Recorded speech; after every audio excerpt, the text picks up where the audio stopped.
we're nearly to the end. Let's face some, or draw some conclusions and implications.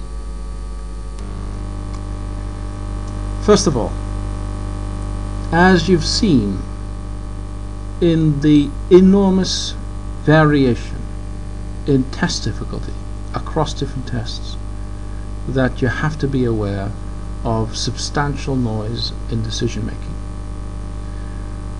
Basically, the precision with which we were able to actually make a measurement with educational tests is relatively poor. So you need to be aware of substantial noise. Part of that noise is particularly related to test difficulty variation. This has a substantial effect on any given test. So therefore, you need to reconcile that in some way. And in the absence of a gold standard, we know that the best standard does not exist, and that every standard is arbitrary. But that with a credible standard is a standard that takes the test difficulty or item difficulty variation into account. That can be reconciled with certain absolute methods, such as the Enghoff procedure, can be reconciled with choosing for more relative procedures like the Winan or Cohen method, or to come up with a certain compromise, like for example in the Hofstee method. The final remark which I would like to make in a minute, but is the fact that it is also a matter of cost.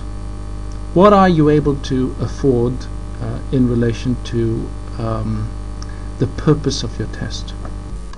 For example, in a certification agency where there's a certification test, the risk of making the wrong decision has an enormous impact.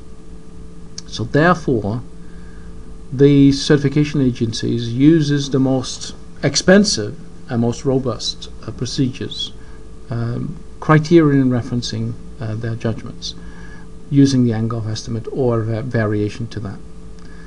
For many medical schools, this is just beyond reach, and then you have to find an adequate compromise, either using relative standard setting methods or by using compromise methods.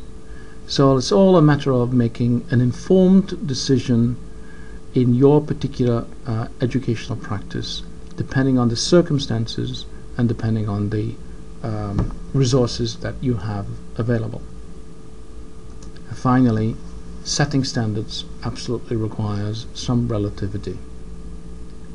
Thank you very much.